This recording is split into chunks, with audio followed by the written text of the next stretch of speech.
Who were the Hyksos? And how did a people once seen as outsiders come to rule the heart of ancient Egypt? Long before the rise of the new kingdom, their story unfolded quietly through migration, trade, adaptation and conflict along the Nile. Tonight, we explore their origins, their rule, their fall, and the lasting changes they left behind in Egyptian history. Before we begin, let me know in the comments where you're watching from and what time it is for you right now. The lands beyond Egypt. Were the Hyksos first.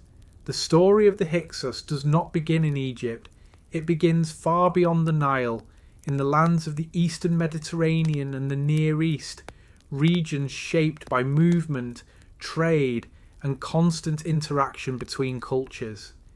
These were lands without a single political centre, but filled with city-states, pastoral communities, and trade routes that connected Anatolia, Mesopotamia, the Levant, and Egypt long before borders were clearly defined. During the early 2nd millennium BCE, populations in the Near East were highly mobile. Climate fluctuations, shifting trade opportunities, and political instability encouraged migration. Groups moved not as invading armies, but as families, merchants, craftsmen, and herders seeking opportunity and security. The people who would later be called the Hyksos were part of this broader movement. Archaeological evidence suggests that these populations came primarily from the Levant, an area that includes modern-day southern Turkey, Syria, Lebanon, Israel, and Jordan. This region had long-standing trade connections with Egypt. Goods such as timber, copper, wine, oils, livestock, and luxury items moved regularly along established routes into the Nile Delta. Egyptians were familiar with foreigners from these lands. They referred to them generally as Asiatics, a broad term that did not describe a single ethnicity or political group. These people spoke Semitic languages, practiced diverse customs, and lived in both urban and pastoral settings. Some were traders, others were seasonal labourers, some settled permanently along Egypt's eastern frontier. The Nile Delta in particular was a natural point of contact. Its fertile land, access to waterways, and proximity to the Levant made it attractive to newcomers. Unlike Upper Egypt, which was tightly controlled by royal authority, the Delta was more open, more diverse, and more difficult to govern directly. Over generations, Near Eastern communities established themselves in the Delta. They lived alongside Egyptians, adopting aspects of local culture while maintaining elements of their own traditions. Archaeological sites show a mixture of Egyptian and Levantine pottery, burial practices, and domestic architecture. This was not conquest, it was coexistence. The political situation in Egypt during this period made such settlement possible. Toward the end of the Middle Kingdom, central authority weakened. Pharaohs ruled for shorter periods. Local governors gained autonomy. Resources became strained. As Egypt's control over its borders loosened, the Delta became increasingly independent. This weakening did not happen overnight. It unfolded gradually, creating space for local power centres to emerge. Foreign communities that had once lived under Egyptian administration found themselves operating with greater freedom. Leadership structures developed within these groups based on kinship, trade influence, and military capability. The term Hyksos itself comes from the Egyptian phrase Heka Kasut, meaning rulers of foreign lands. Importantly, this was not the name these people used for themselves. It was a label applied later by Egyptian scribes, reflecting how they were remembered rather than how they originated.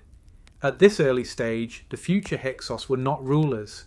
They were settlers, traders, and regional leaders within a fragmented political landscape. Their rise to power would come later, shaped as much by Egyptian instability as by their own organisation and adaptability. Archaeological layers in the Eastern Delta show a steady increase in Near Eastern cultural markers during this time. Housing styles differed from traditional Egyptian layouts. Weapons and tools reflected Levantine designs. Burial practices included donkeys and other animals, consistent with Near Eastern customs. These details suggest continuity, not sudden arrival. The Hyksos did not appear abruptly. They emerged from a long process of settlement and integration. Over time, their communities grew in size and influence, eventually forming a power base strong enough to challenge Egyptian authority. Trade played a central role in this development. Control of trade routes into the Levant brought wealth and strategic importance. Those who managed these networks gained influence over goods, labour, and military resources. In a period of weak central rule, this influence translated into political power. By the time Egypt entered what historians call the Second Intermediate Period, the groundwork had already been laid. The Hyksos were no longer simply foreigners living on Egyptian soil. They were organised, established, and positioned at the edge of a declining kingdom. Their story, however, was still unfolding. As Near Eastern communities became more established in the Nile Delta, their role within Egypt continued to change. What had once been a loosely governed frontier increasingly became a region shaped by local authority rather than royal control. Egyptian administrators were fewer, and their ability to enforce taxation, law, and military order weakened steadily over time. In this environment, foreign leaders began to fill the gaps left by the state. These leaders did not rule in the Egyptian sense of divine kingship, but they exercised practical authority. They organised labour, managed trade, and provided protection. Over generations, leadership within these communities became more formalised. One settlement in particular grew in importance. Located in the Eastern Delta, near the Pelusiac branch of the Nile, the city that would later be known as Avaris became a central hub. Archaeological evidence shows that Avaris developed from a modest settlement into a large, densely populated city with strong connections to the Levant. Excavations reveal buildings constructed in Near Eastern styles, including large courtyard houses and administrative structures. Pottery imported from Cyprus and East Levant indicates extensive trade. Weapons, seals, and tools reflect cultural ties beyond Egypt's borders. This was not an isolated outpost, but a connected and economically active city. Avaris also served a strategic purpose. Its location allowed control over trade routes entering Egypt from the east. It was positioned to monitor movement along land and sea paths, linking Egypt with the wider Near Eastern world. As Egypt's central government weakened, control of such locations became increasingly valuable. The Egyptian population in the Delta did not disappear during this period. Egyptians continued to live and work alongside foreign communities. Evidence suggests cooperation rather than immediate conflict. Egyptian religious practices persisted, while Near Eastern deities were also introduced and worshipped. Cultural blending was common. The Hyksos leadership adopted many Egyptian customs. They used Egyptian administrative practices, adopted Egyptian titles, and respected local traditions. This adaptation helped legitimize their authority among the population they governed. Rather than destroying Egyptian culture, they operated within it. Military capability, however, gave these leaders an advantage. The Near Eastern communities brought with them technologies that were not yet widespread in Egypt, including improved composite bows, body armour, and eventually the horse-drawn chariot. These innovations increased their ability to defend territory and project power. At the same time, Egyptian rulers in Upper Egypt struggled to maintain unity. Rival dynasties emerged. Pharaohs ruled smaller territories and often lacked the resources to challenge Delta authorities directly. Political fragmentation became the norm rather than the exception. By the time the Hyksos formally assumed kingship in the Delta, their authority was already established in practice. They did not seize power through a sudden invasion.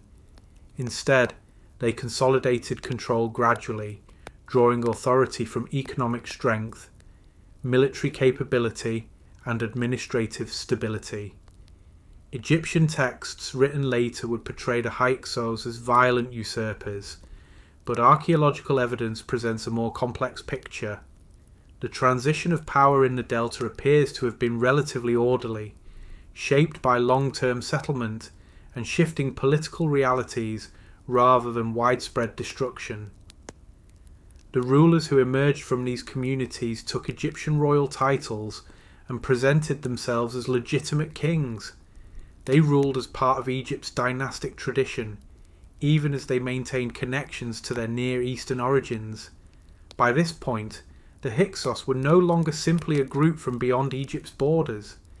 They had become a ruling power within Egypt itself, centered in the Delta, governing a multicultural population during a period of profound change. Their rise set the stage for conflict yet to come.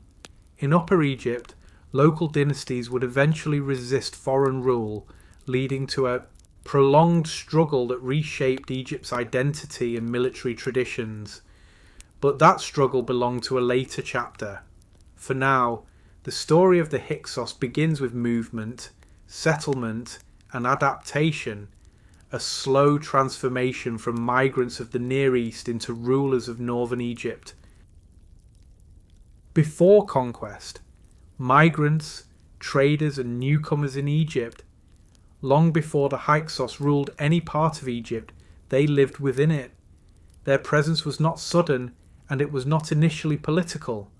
Instead, it developed slowly through trade, labour, and settlement, shaped by Egypt's long-standing connections with the Eastern Mediterranean world. For centuries, Egypt had relied on foreign regions for resources it did not possess. Timber from the Levant was essential for shipbuilding and construction.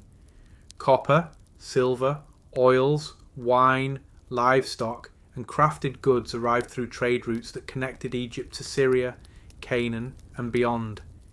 These exchanges required people as much as goods. Merchants travelled with caravans, craftsmen followed demand, herders moved with animals. Over time, many of these travellers stayed. Some returned seasonally, others settled permanently, forming communities along Egypt's northeastern frontier. The Nile Delta was especially open to this process.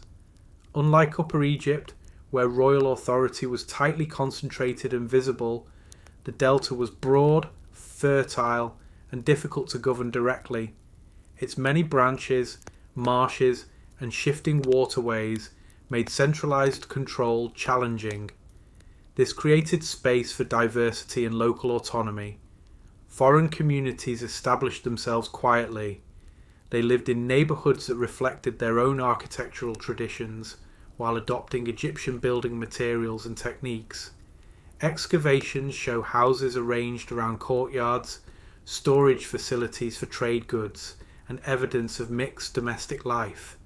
Egyptian and Near Eastern pottery appears side by side. Burial practices also reveal coexistence. Some graves follow Egyptian customs.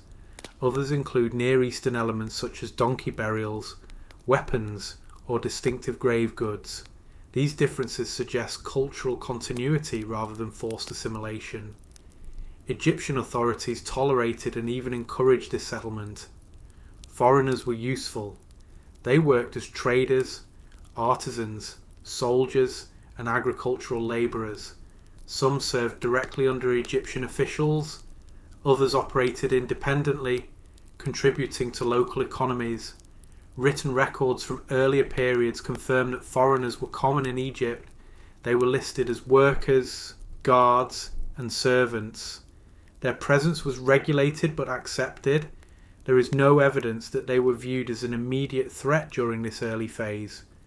Over generations, these communities grew. Children born in Egypt spoke local dialects alongside their ancestral languages. Religious practices blended. Egyptian deities were worshipped alongside Near Eastern gods. Temples and shrines reflect this shared spiritual landscape. Trade networks strengthen these communities further. settlers maintained contacts with their homelands, facilitating a steady flow of goods and information. They became intermediaries between Egypt and the Near East, increasing their economic importance. Economic influence gradually translated into social influence. Those who controlled trade routes gained wealth. Those who organized labor gained authority. Leadership within foreign communities became more structured, often based on family networks and commercial success. This process was not unique to the Hyksos. Similar patterns occurred elsewhere in the ancient world. Migrant communities often gained power gradually, in regions where central authority weakened. Egypt was no exception. During the later Middle Kingdom, Egypt began to experience internal strain. Royal authority weakened.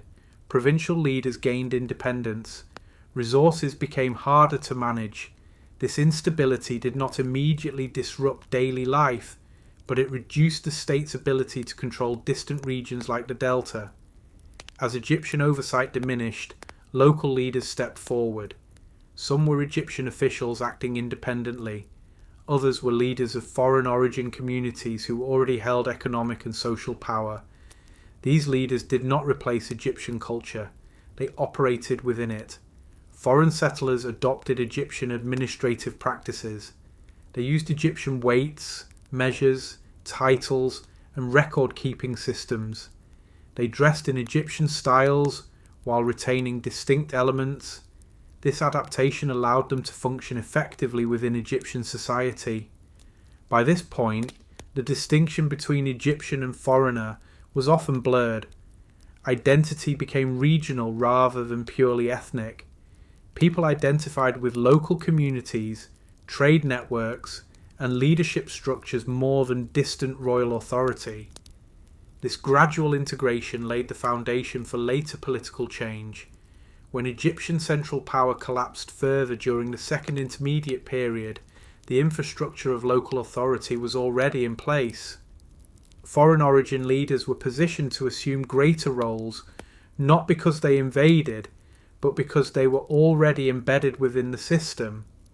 The Hyksos emerged from this environment. They were not outsiders arriving suddenly at Egypt's gates. They were the product of long-term settlement, cooperation, and adaptation within Egypt itself. Their rise would later be remembered as conquest, but before conquest, there was coexistence. As foreign communities became more deeply rooted in Egyptian society, their influence expanded beyond trade and settlement into administration and security. These changes did not occur through open challenge, but through gradual assumption of responsibilities once handled by the state. Local leadership structures became increasingly important. In the Nile Delta, towns and settlements relied on local authorities to manage resources, resolve disputes, and organize labor. As royal officials became less present, these roles were often filled by leaders who already controlled trade networks or possessed military resources. Many of these leaders came from foreign origin families who had lived in Egypt for generations. These leaders did not reject Egyptian customs. They operated within Egyptian frameworks, using Egyptian titles and administrative practices. This continuity helped maintain stability and reduced resistance from the local population. Governance felt familiar, even as authority shifted. Economic control strengthened this position. Trade routes through the Delta connected Egypt to the Levant, Cyprus, and beyond. Control over these routes meant access to goods, wealth, and information. Communities that managed trade gained leverage not only economically, but politically. The city of Avaris continued to grow during this period. Its population expanded rapidly, reflecting both local growth and new arrivals from the Near East. Archaeological layers show increasing complexity. Larger buildings, storage facilities, and evidence of organized planning. Avaris was becoming more than a settlement. It was becoming a center of power. Cultural integration continued. Egyptian religious practices remained prominent, But Near Eastern deities were also worshipped openly. Temples and shrines reflect blended traditions rather than conflict. Religious tolerance supported social cohesion and allowed diverse populations to coexist. Military organisation also evolved. Foreign communities introduced new weapons and tactics that differed from traditional Egyptian practices. These included improved bows, protective armour, and new approaches to fortification. Initially, these developments served defensive purposes, protecting settlements and trade. Over time, however, military capability became a source of authority. Communities that could defend themselves gained independence from royal protection. Leaders who commanded armed followers gained influence beyond economic roles. Meanwhile, Egypt's political situation continued to deteriorate. Dynastic authority fractured. Pharaohs ruled smaller territories. Rival centres of power emerged. Communication between regions weakened. The Delta, already distant from upper Egyptian centres, effectively governed itself. In this environment, leadership in the Delta did not require conquest. Power was already localised.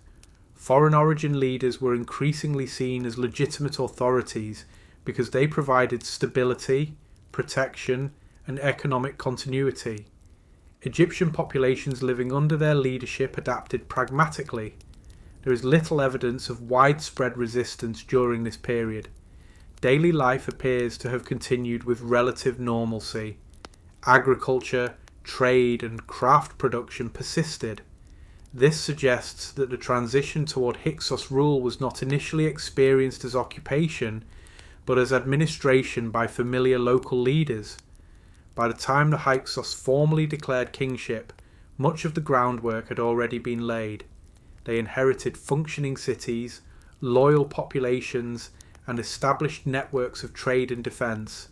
Their authority was recognised because it solved immediate problems rather than creating new ones.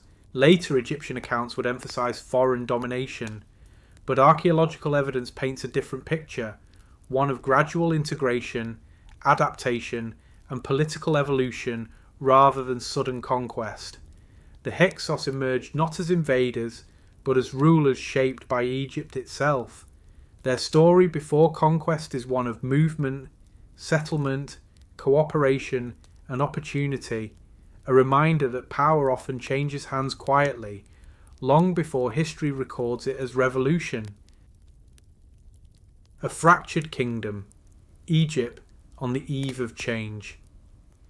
By the time the Hyksos were firmly established in the Nile Delta, Egypt itself was no longer the unified kingdom it had once been. The political system that had sustained centralised rule for centuries was under strain, weakened not by a single event, but by a slow accumulation of pressures that reshaped the balance of power across the land. The period historians now call the Second Intermediate Period was marked by fragmentation. Royal authority, once concentrated in the hands of powerful pharaohs, had become unstable. Kings ruled for shorter spans. Dynasties overlapped or competed. Control over distant regions weakened as resources, loyalty, and communication fractured. This instability did not begin suddenly. Toward the end of the Middle Kingdom, Egypt experienced economic difficulties, shifts in climate, and challenges managing its vast territory, maintaining large building projects, standing armies, and administrative oversight placed increasing demands on the state. Provincial officials gained more autonomy. Governors who once served at the pleasure of the king began acting independently. In some regions, local rulers exercised near complete control over taxation, labour, and security. Loyalty to the central government became conditional rather than absolute. The Nile Delta was especially affected. Its geography made centralised control difficult even in stable times. During political decline, this difficulty became decisive. Royal authority in the Delta existed largely in name, while real power rested with local leaders who managed resources directly. At the same time, Egypt faced external pressures. Trade routes remained active, but the state lacked the capacity to regulate them effectively.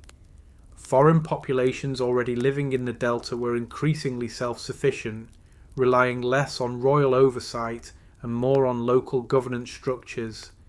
The royal court itself moved frequently. Capital cities shifted as dynasties rose and fell. This mobility weakened the symbolic and administrative centre of the kingdom. Without a consistent seat of power, authority became abstract and distant from daily life. Military organisation suffered as well. The traditional Egyptian army, reliant on conscripted labour and centralised command, struggled to respond to localised threats and internal disputes. Without strong leadership, military units became tied to regional interests rather than national defence. This created opportunities. Local leaders who could provide protection gained legitimacy. Communities turned to those who could ensure safety, stability, and continuity. In the Delta, these leaders were often drawn from the same foreign origin populations that controlled trade and possessed new military technologies. Egyptian society adapted pragmatically. Rather than resisting change outright, many communities accepted new forms of authority if they brought order. Stability mattered more than dynastic purity. Daily life depended on predictable administration, not distant royal ideology. Religious institutions also reflected this fragmentation. Temples remained influential, but their loyalties often aligned with local rulers rather than the central state. Priests negotiated with whoever held power nearby, reinforcing regional authority. This shift eroded the traditional link between kingship and divine order. Pharaohs still claimed divine legitimacy, but their ability to enforce it diminished. In practice, power became decentralized, negotiated, and situational. In Upper Egypt, rival dynasties emerged. The city of Thebes became a center of resistance and regional pride. Local rulers there maintained traditional Egyptian kingship ideals and viewed foreign influence in the Delta with growing concern. However, these Theban rulers initially lacked the strength to challenge the north directly. Resources were limited. Military capacity was modest. Political unity was fragile even within Upper Egypt itself. Egypt was no longer one kingdom. It was a collection of regions, each adapting to uncertainty in its own way. This fragmentation created a unique moment in Egyptian history. Foreign origin leaders in the Delta did not need to overthrow a strong state. They inherited a vacuum.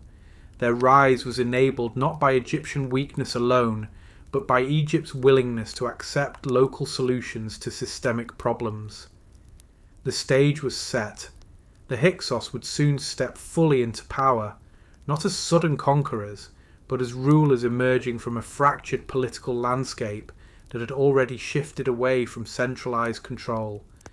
As Egypt's political fragmentation deepened, the absence of strong central authority became increasingly visible in daily administration.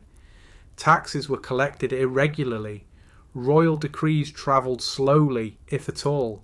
Local officials exercised discretion that once belonged exclusively to the pharaoh. In the Delta, this absence of oversight was especially pronounced. Foreign origin communities that had long lived under Egyptian rule now operated with near independence. They maintained infrastructure, organised labour, and protected trade routes. In many cases, their systems proved more reliable than the weakened mechanisms of the state.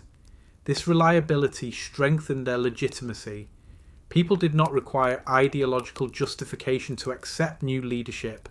They required food, security, and predictability.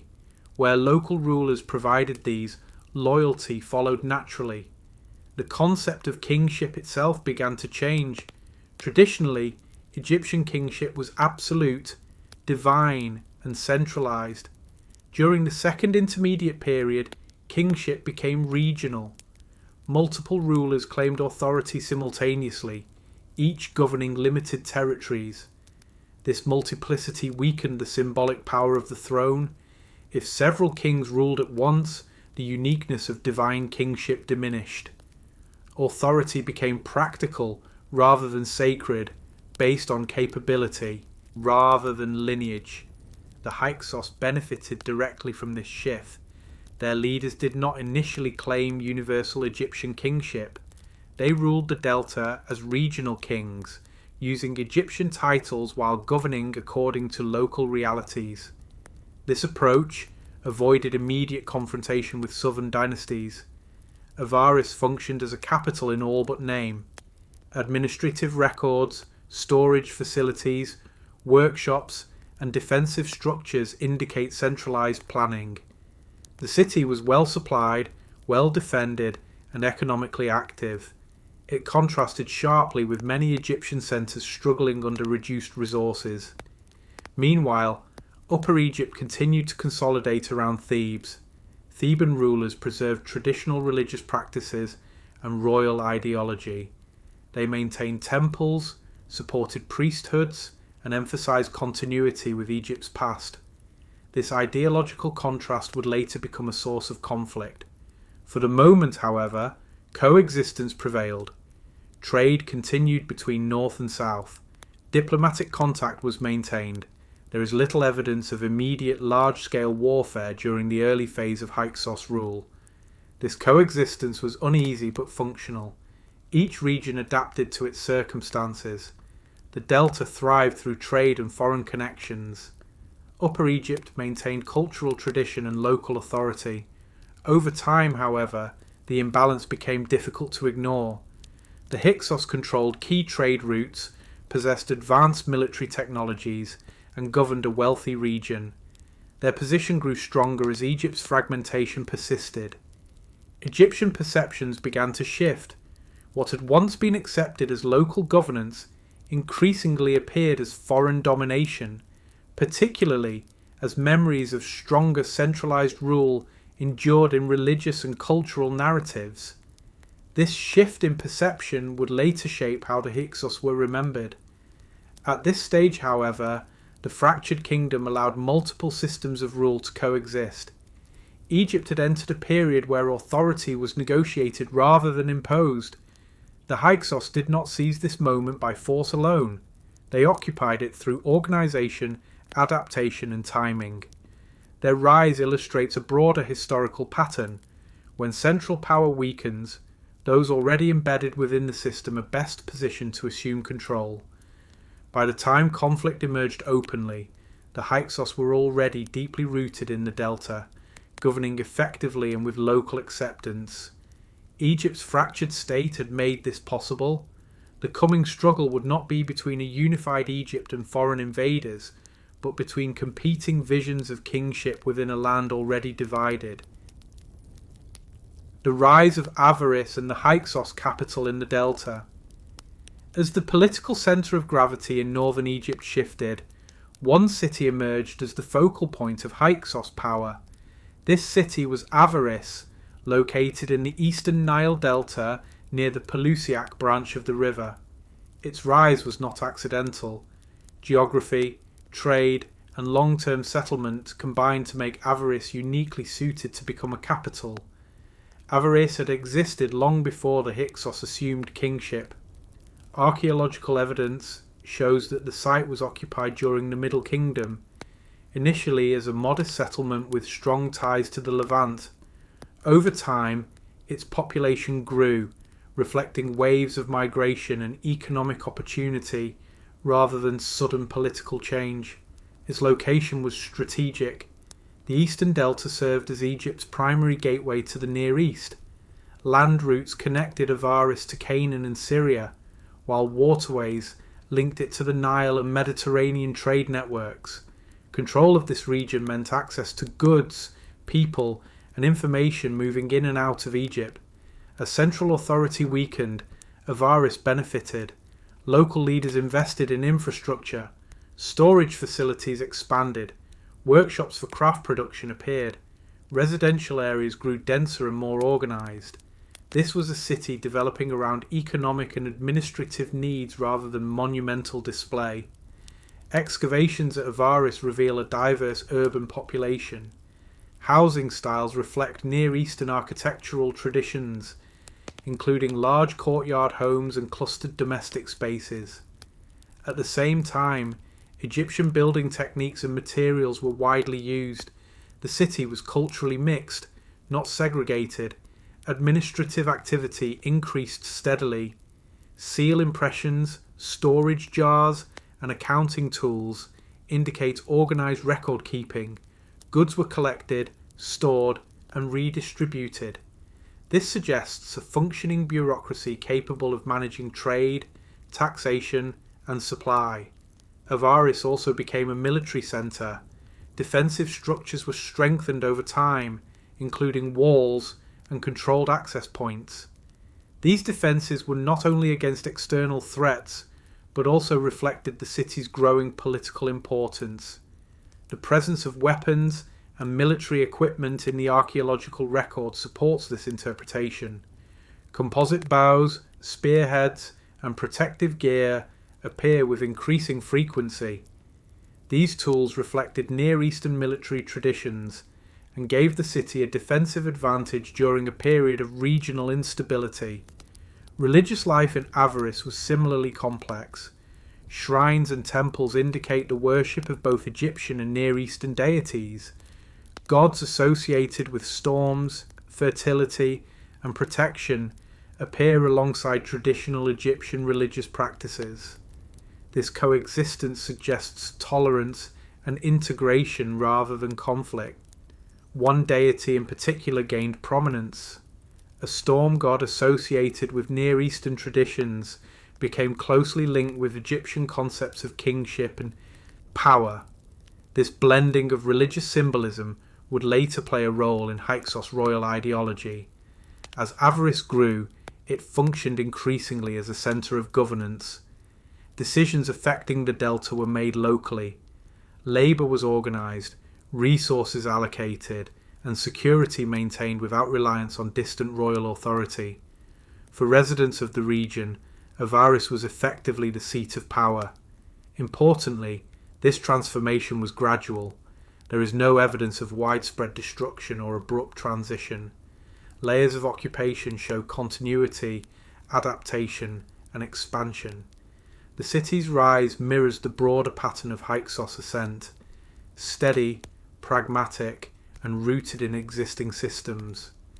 By the time Hyksos rulers formally adopted royal titles, Avaris already operated as a capital in practice. It was populous, wealthy, defended, and administratively capable. Kingship did not create the city's power. The city's power made kingship possible. Avaris stood as a contrast to many traditional Egyptian capitals of the time. While older centres struggled with declining resources and political uncertainty, Avaris thrived through trade, diversity, and organisation. Its success highlighted the shifting balance of power within Egypt. This success, however, would not go unchallenged. In the south, Egyptian rulers observed the rise of a foreign-led capital with increasing concern. The existence of a powerful northern centre complicated claims of legitimate kingship and foreshadowed future conflict. For now, Avaris represented stability in an unstable age. It was the heart of Hyksos rule, shaped by geography, trade, and the realities of a fractured kingdom. As Avaris developed into the centre of Hyksos authority, its role expanded beyond trade and defence into full administrative governance. The city did not simply host rulers, it coordinated the daily functioning of an entire region. This coordination relied on systems that were familiar to Egyptians but adapted to local conditions. Administrative practices in Avaris closely followed Egyptian models. Officials used established methods of record keeping, measurement, and storage. Goods such as grain, livestock, and imported materials were collected and redistributed through centralised facilities. This ensured a steady supply for the population and supported both civilian and military needs. The use of Egyptian titles by Hyksos rulers was deliberate. By presenting themselves as kings within the Egyptian tradition, Hyksos leaders signalled continuity rather than rupture. They adopted royal names, participated in religious rituals, and respected temple institutions. This approach reduced resistance and reinforced their legitimacy among the local population. At the same time, Hyksos administration reflected their Near Eastern background. Decision-making appears to have been more flexible and locally responsive than earlier centralized Egyptian systems. Authority was delegated to trusted officials who managed specific districts, trade routes, and military units. This adaptability proved effective in the complex environment of the Delta. Urban planning in Avaris reflected practical priorities. Rather than monumental temples or pyramids, the city emphasized residential areas, storage facilities, workshops, and administrative buildings. This focus suggests that governance was oriented toward functionality rather than symbolic display. Craft production flourished. Archaeological evidence points to workshops producing metal goods, ceramics, textiles, and tools. These industries supported both local needs and long-distance trade. Skilled artisans, many of whom came from foreign origin communities, played a significant role in the city's economy. Trade networks radiating from Avaris were extensive. Goods flowed in from the Levant, Cyprus, and possibly farther afield. Timber, metals, oils, and luxury items entered Egypt through the Delta, while agricultural products and crafted goods moved outward. Control of these networks strengthened Hyksos authority and enriched the city. Military organization was integrated into urban life. Barracks, weapon storage, and training areas have been identified in and around the city. The presence of horses and chariots, though limited in early phases, marked a shift in military capability. These innovations would later influence Egyptian warfare significantly. Despite its strength, Avaris was not isolated. Diplomatic contacts continued with Upper Egypt. Trade flowed between north and south. Religious practices overlapped. The Hyksos capital functioned within a divided Egypt rather than outside it. This coexistence, however, was fragile. As Avaris prospered, disparities between regions became more apparent. The city's wealth and organisation contrasted sharply with the struggles faced by many Egyptian centres under weakened dynasties. These contrasts shaped perceptions. To residents of the Delta, Hyksos rule brought stability and opportunity. To southern elites, it increasingly represented foreign domination and loss of traditional authority. Over time, memory and ideology would reshape how this period was understood. Later, Egyptian accounts emphasized conflict and oppression, but the archaeological record of Avaris tells a more nuanced story, one of administration, adaptation, and urban success during a time of widespread uncertainty. Avaris did not rise through destruction. It rose through continuity, pragmatism, and effective governance.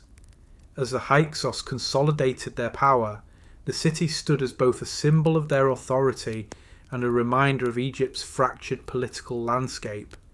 The existence of a functioning foreign-led capital within Egypt challenged long-held assumptions about kingship, identity, and control. This challenge would eventually provoke a response. In the south, Theban rulers would reorganize, strengthen their military, and redefine Egyptian identity in opposition to Hyksos rule. But that response belonged to the future. For now, Avaris remained the administrative heart of northern Egypt, a city shaped by migration, trade, and the realities of a divided kingdom.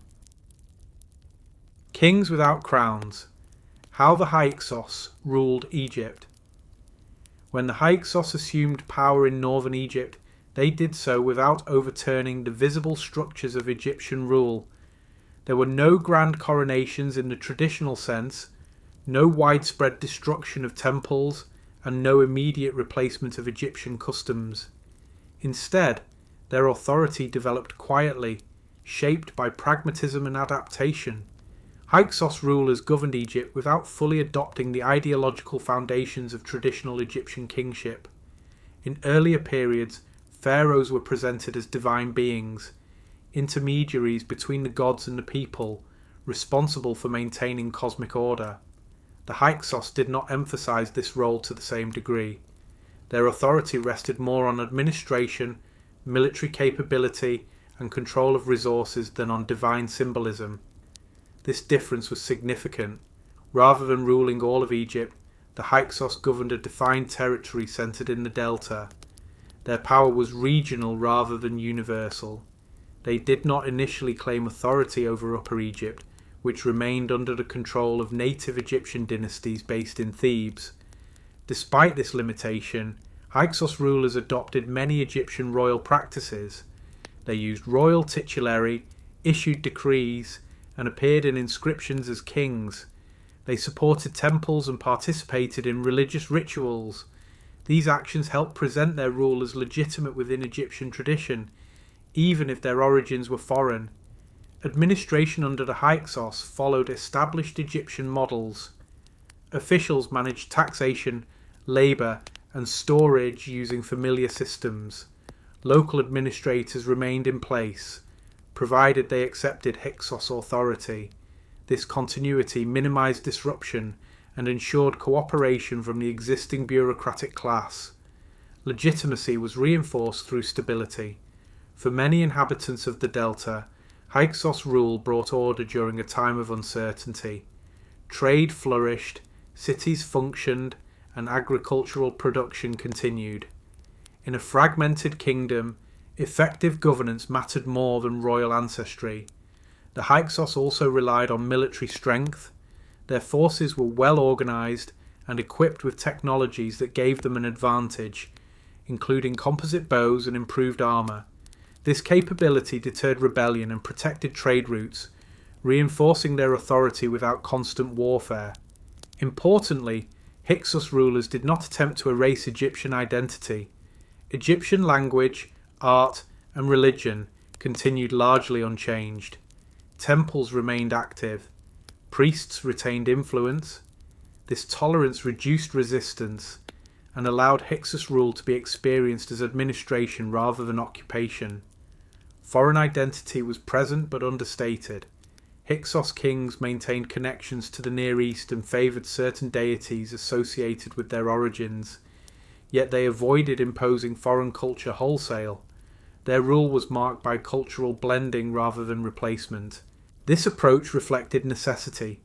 Ruling a culturally sophisticated society like Egypt required cooperation. The Hyksos understood that legitimacy could not be enforced solely through force. It had to be accepted, at least locally. In Upper Egypt, however, perceptions differed.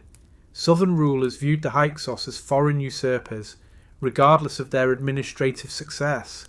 The presence of non-Egyptian kings in the north challenged deeply held beliefs about kingship and divine order. This tension remained unresolved. For a time, Egypt existed as a divided land, governed by parallel authorities with different sources of legitimacy. The Hyksos ruled through control and efficiency. The Thebans ruled through tradition and religious continuity. This dual system was unstable by nature. While Hyksos governance succeeded in maintaining order, it lacked the ideological foundation that had sustained earlier Egyptian dynasties. Their authority worked in practice, but it remained vulnerable to challenge. That challenge would come later. For now, the Hyksos ruled as kings without crowns, in the fullest sense, powerful, organised, and effective, yet never fully accepted as rightful rulers of all Egypt. As Hyksos rule continued, the question of legitimacy remained unresolved beneath the surface of stability. While daily administration functioned effectively in the Delta, acceptance of Hyksos authority was not uniform across Egypt. The divide between practical governance and ideological kingship became increasingly pronounced. In northern Egypt, Hyksos authority was largely accepted. Local officials cooperated with Hyksos administrators. Temples received support. Trade and agriculture continued without major disruption. For much of the population, the identity of the ruler mattered less than the reliability of governance. In Upper Egypt, however, legitimacy was defined differently. The Theban rulers emphasized continuity with Egypt's ancient past. They presented themselves as true pharaohs, chosen by the gods to uphold cosmic order. This claim rested not on economic success, but on religious tradition and lineage. The existence of Hyksos kings challenged this worldview. Foreign origin rulers holding Egyptian royal titles disrupted the symbolic unity of kingship. Even without open conflict, their presence undermined the idea that Egypt was divinely ordered under a single ruler. This ideological tension shaped later historical memory. Egyptian scribes writing after the Hyksos period portrayed them as illegitimate, chaotic, and destructive. These accounts emphasized foreignness and moral decline, framing Hyksos rule as a deviation from proper order. Archaeology, however, suggests a more complex reality. There is little evidence of widespread destruction, religious persecution, or systemic oppression during Hyksos rule. Temples continued to operate, cities were maintained, administrative systems functioned. The contrast between textual memory and material evidence highlights how legitimacy was constructed after the fact. For the Theban rulers who eventually expelled the Hyksos, redefining the past served a political purpose. Casting the Hyksos as enemies of order strengthened the legitimacy of the reunified Egyptian state. During Hyksos rule itself, authority was maintained through balance. Hyksos kings relied on cooperation with Egyptian elites, tolerance of religious practices, and strategic use of military strength. They avoided unnecessary provocation, focusing instead on maintaining control over key regions. This balance required constant negotiation. Any sign of weakness risked rebellion. Any assertion of foreign identity risked alienation. Hyksos governance remained effective but fragile. Over time, pressures increased. Upper Egypt grew stronger under Theban leadership. Military organization improved. Ideological unity hardened around resistance to foreign rule. What had once been regional coexistence gradually became opposition. The Hyksos were aware of this shift. Defensive preparations increased in the Delta. Military readiness became more visible. Diplomatic relations grew tense. The divided kingdom moved slowly toward confrontation. Still, the Hyksos did not rule as tyrants awaiting overthrow. They governed as pragmatic rulers responding to the realities of a fractured land. Their authority was shaped by circumstance rather than ideology, by adaptation rather than tradition. This approach sustained their rule longer than later narratives admit. For decades, Egypt remained divided, functioning under parallel systems of authority. The Hyksos ruled the north effectively, even as their legitimacy was contested in the south. Their reign demonstrated that power could exist without full ideological acceptance, but it also revealed the limits of such power. Without deep symbolic legitimacy, Hyksos rule depended on continued stability. When that stability faltered, the foundations of their authority would weaken rapidly. The stage was now set for open conflict. What followed would transform Egypt's military, identity, and historical memory, and bring Hyksos rule to an end. Horse, chariot, and bow, warfare, that changed Egypt forever. Before the arrival of the Hyksos, Egyptian warfare followed long-established traditions. Armies were primarily composed of infantry, supported by simple weapons such as spears, axes, daggers, and basic bows. Military campaigns were often seasonal, limited in scope, and closely tied to agricultural cycles. Egyptian forces were effective within this system. They relied on disciplined formations, centralized command, and familiarity with the terrain of the Nile Valley. Against similarly equipped opponents, this approach was sufficient. However, it left Egypt vulnerable to new forms of warfare emerging beyond its borders. In the Near East, military technology had been evolving rapidly. Mobile warfare, long-range weapons, and the use of animals for transport and combat were becoming increasingly important. These developments would profoundly alter the balance of power when they entered Egypt. The Hyksos brought these innovations with them. One of the most significant changes was the introduction of the horse to Egyptian warfare. While horses may have been known in Egypt earlier, they were not widely used for military purposes before the Hyksos period.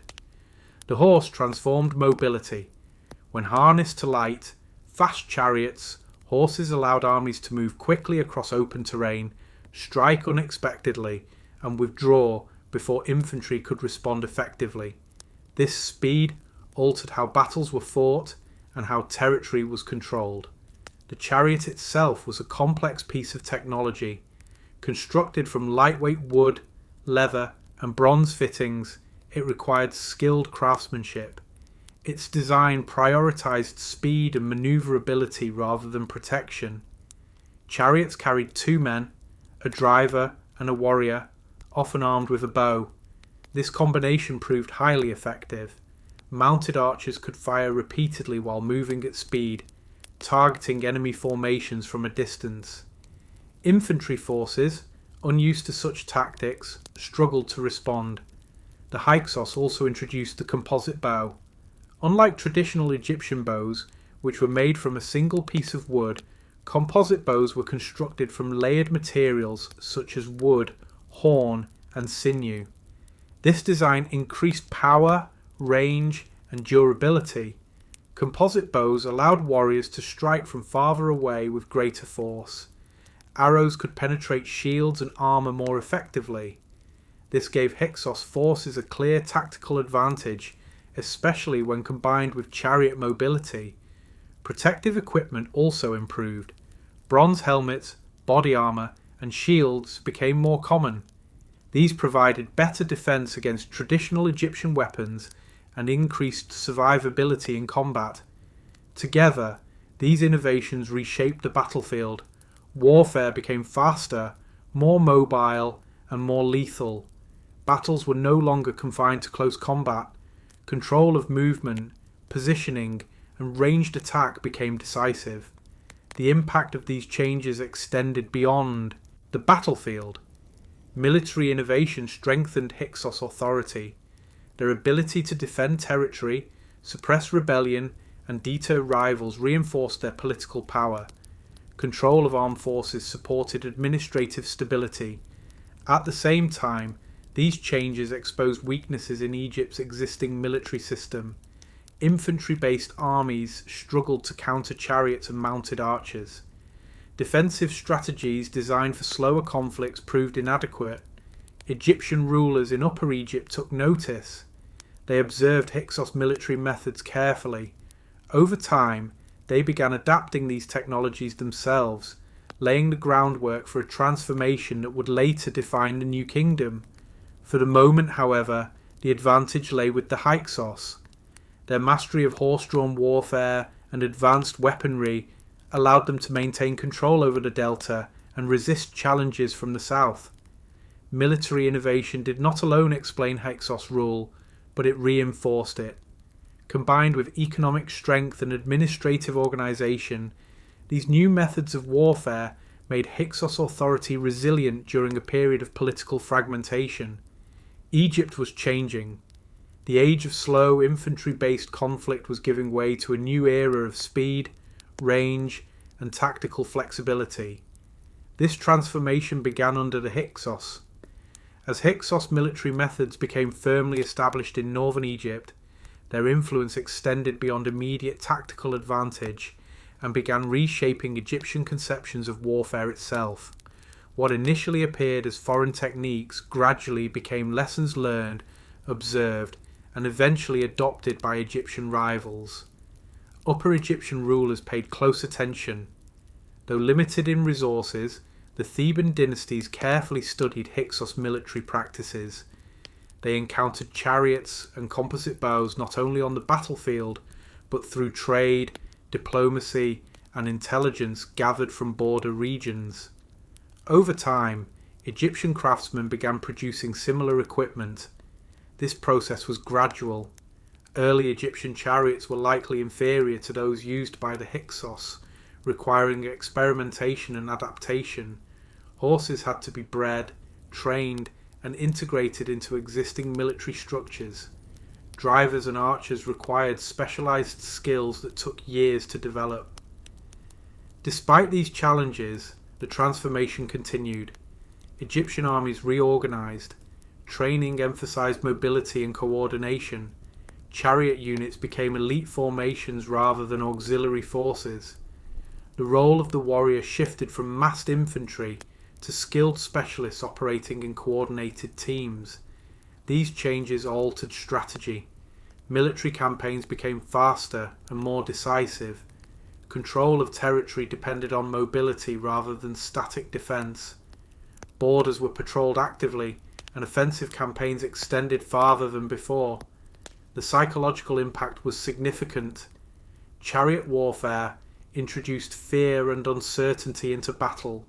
Speed and range disrupted traditional formations and undermined established tactics. Commanders were forced to adapt quickly or face defeat. Hyksos rulers understood this advantage well. They used military strength selectively, avoiding unnecessary conflict while ensuring their authority remained unquestioned. Displays of force were enough to deter rebellion in many cases. Actual battles were fewer than later accounts suggest. This restraint preserved resources. By maintaining readiness rather than constant warfare, the Hyksos sustained their rule over decades. Military power supported governance rather than replacing it. At the same time, reliance on these innovations created vulnerabilities. Chariots required open terrain, skilled crews, and constant maintenance. Horses needed food, care, and protection. Supply chains became more complex. Warfare grew increasingly dependent on infrastructure.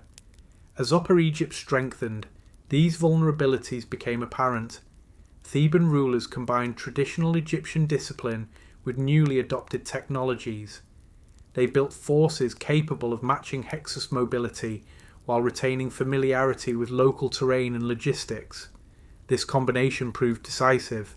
By the late Hyksos period, Egypt possessed armies equal in technology and increasingly unified in purpose. Military innovation, once a Hyksos advantage, became a shared system of warfare.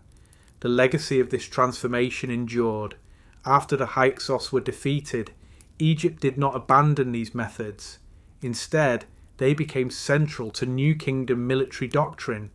Chariots, horses, and composite bows defined Egyptian warfare for centuries. The experience of foreign rule reshaped Egyptian identity. Military preparedness became linked to national security. Borders were fortified. Campaigns extended beyond Egypt's traditional boundaries. The lessons learned during Hyksos rule fueled imperial expansion. Ironically, the Hyksos' contribution to Egyptian warfare outlasted their political power. Their innovations strengthened the very forces that would later expel them. In this way, Hyksos rule acted as a catalyst, accelerating changes that might otherwise have taken much longer to occur. Egypt emerged transformed. The slow, inward-focused kingdom of earlier periods gave way to a militarized state capable of projecting power far beyond the Nile Valley. This transformation began with the horse, the chariot, and the bow. Their introduction altered not only how wars were fought, but how Egypt understood strength, security, and survival. The impact of Hyksos warfare was permanent. It reshaped Egypt's future long after the Hyksos themselves had passed from power. Gods, beliefs, and the Hyksos spiritual world. Religion in ancient Egypt was not separate from governance, daily life, or identity. It shaped how people understood authority, order, and their place in the world. When the Hyksos rose to power in the Nile Delta, they entered a land where religious tradition was deeply rooted and highly structured. Rather than attempting to replace this system, the Hyksos adapted to it. Archaeological evidence indicates that Egyptian religious practices continued largely uninterrupted under Hyksos rule. Temples remained active, priesthoods retained influence. Traditional rituals honouring Egyptian deities were maintained across the Delta. This continuity was deliberate. Religious disruption would have undermined stability. By supporting existing cults and traditions, Hyksos rulers reinforced their legitimacy among the Egyptian population. Participation in Egyptian religious life allowed them to present themselves as rightful kings rather than foreign occupiers. At the same time, Hyksos spiritual life reflected their Near Eastern origins. Communities in Avaris and surrounding regions worshipped deities associated with the Levant, particularly gods linked to storms, fertility, and protection. These deities did not displace Egyptian gods but existed alongside them. One figure became especially significant. A Near Eastern storm god, often identified with Baal, was closely associated with strength, kingship, and warfare. In the Egyptian context, this god was equated with Seth, an Egyptian deity connected to chaos, power, and the desert. This association was not accidental. Seth had long been worshipped in parts of the Delta, even before Hyksos rule. By aligning their primary deity with an established Egyptian god, the Hyksos embedded their spiritual identity within the Egyptian religious framework. Temples and shrines at Avaris reflect this blending. Artifacts, inscriptions, and architectural features show the coexistence of Egyptian and Near Eastern religious elements. Offerings followed Egyptian conventions, while divine imagery reflected mixed traditions. This syncretism served practical purposes. It allowed diverse populations to participate in shared religious spaces. Egyptians and foreigners could worship together without abandoning their beliefs. Religion became a unifying force rather than a source of division. Hyksos kings participated in religious rituals as Egyptian rulers had done before. They supported temples, made offerings, and acknowledged the authority of priests. This participation reinforced their role as guardians of order within their domain. However, their religious emphasis differed subtly from earlier dynasties. Hyksos rule placed greater focus on deities associated with power, protection, and warfare. This emphasis reflected the realities of governing a divided land during a period of instability. Religion also played a role in diplomacy. Shared religious symbols facilitated communication with Near Eastern states. Diplomatic relationships often included religious exchange, reinforcing political ties through shared divine associations. For the general population, religious life remained familiar. Festivals continued. Agricultural rituals marked seasonal cycles. Burial practices followed established customs. The presence of foreign gods did not erase local traditions. Instead, spiritual life expanded. The Hyksos period added new layers to Egypt's religious landscape without dismantling its foundations. This adaptability was characteristic of Egyptian religion, which had long absorbed foreign influences. In Upper Egypt, however, religious differences took on political meaning. Theban rulers emphasized traditional cults and portrayed themselves as defenders of divine order. Over time, this emphasis became linked to resistance against Hyksos rule. Religious identity thus became intertwined with political allegiance. In the north, syncretism symbolized stability and cooperation. In the south, religious tradition became a marker of legitimacy and opposition. This divergence would later influence how the Hyksos were remembered. After their expulsion, Egyptian narratives emphasized the foreignness of Hyksos religion, portraying it as disorderly and corrupt. These accounts reflected political motivations rather than lived experience. Archaeological evidence suggests that religious life under the Hyksos was complex, integrated, and largely peaceful. The Hyksos did not impose belief through force. They ruled through accommodation, blending their spiritual traditions with those of Egypt. This blending shaped the religious environment of the Delta during the Second Intermediate Period.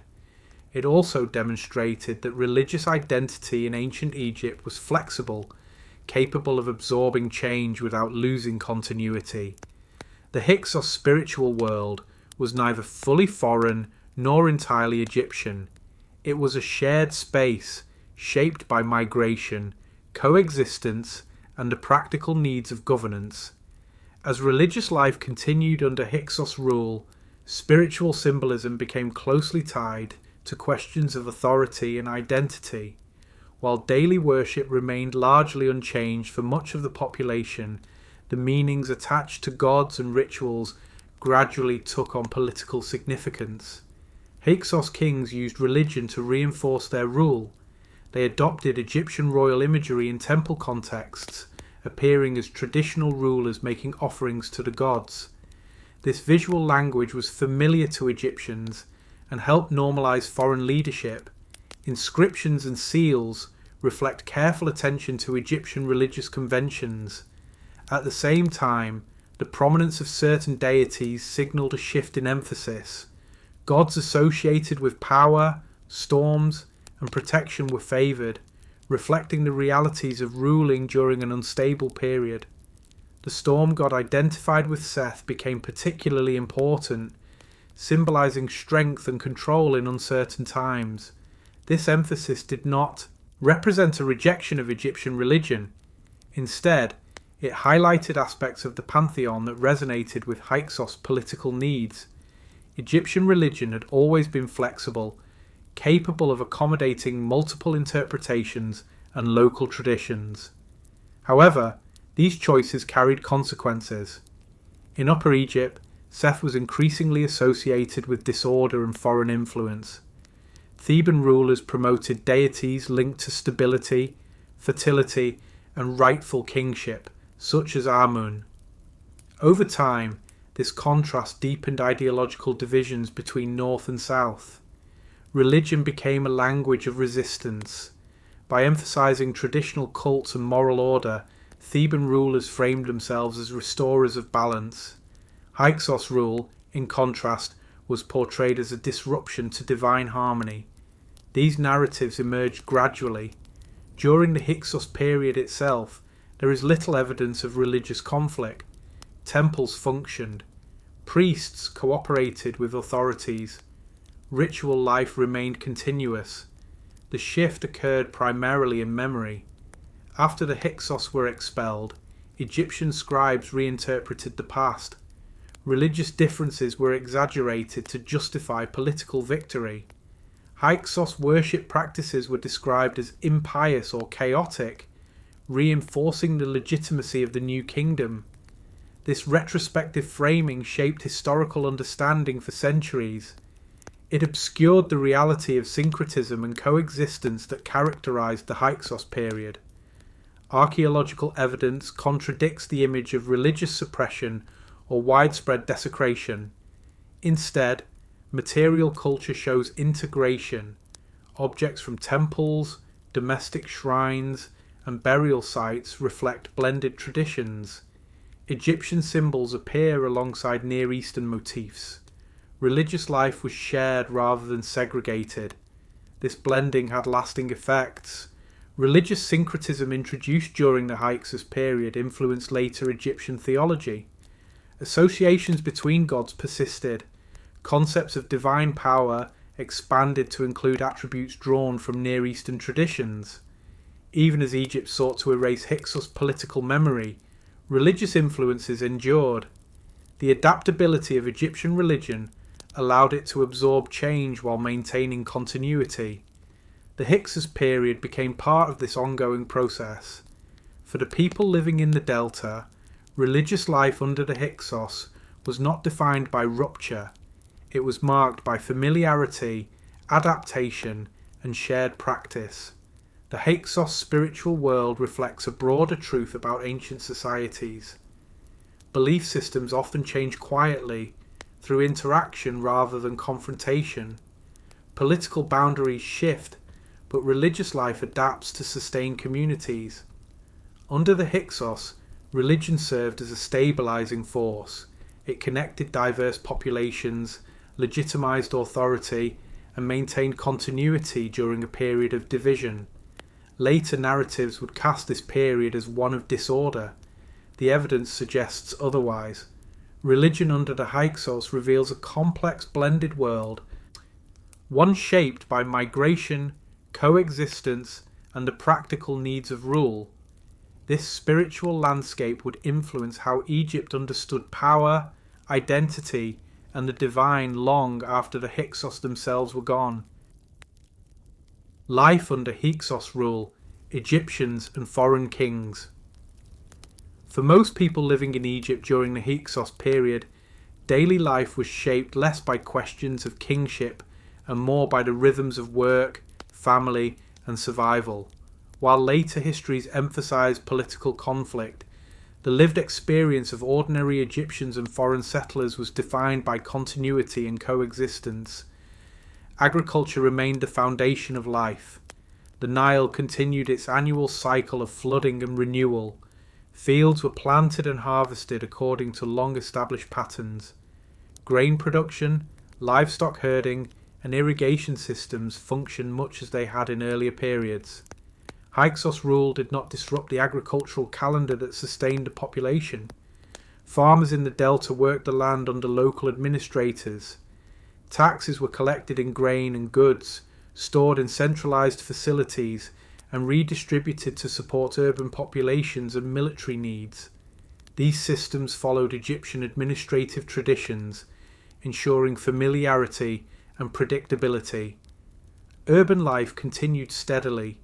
Cities such as Avaris expanded, while older settlements remained active.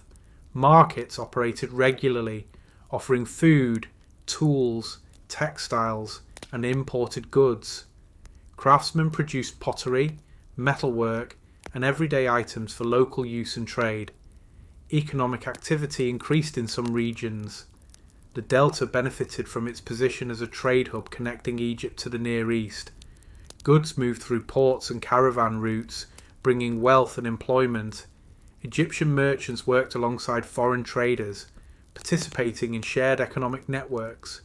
This interaction shaped social life. Neighborhoods in the Delta were often mixed. Egyptians and foreign origin residents lived close to one another, sharing streets, markets, and public spaces. Cultural differences existed, but daily cooperation was common. Language and customs blended gradually. Egyptian remained the primary language of administration, while Semitic languages were spoken within some communities. Over time, bilingualism likely became common, especially in trade and urban settings. Religious practice reinforced coexistence. As seen earlier, temples and shrines served diverse populations. Festivals and rituals marked the passage of seasons and life events. Participation in shared religious activities strengthened social cohesion. Family life followed familiar patterns. Households were centered on extended families. Women managed domestic spaces, food preparation, and textile production. Men worked in agriculture, trade, or crafts. Children contributed to household labor from a young age.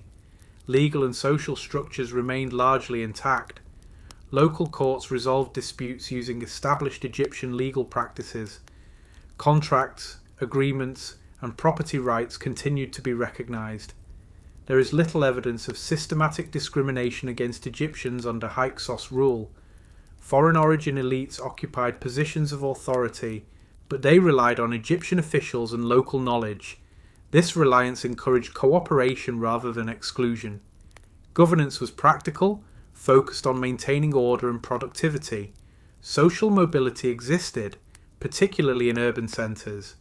Individuals involved in trade, administration, or skilled crafts could improve their status regardless of origin. Economic success mattered more than ethnic identity in many contexts. In Upper Egypt, life unfolded differently. The Theban region maintained stronger ties to traditional Egyptian kingship and religious identity, while trade continued between north and south, political separation influenced daily experience. Loyalty to local rulers shaped social life more directly. Despite this division, Egypt was not isolated. Movement between regions continued. Goods, people, and ideas crossed boundaries.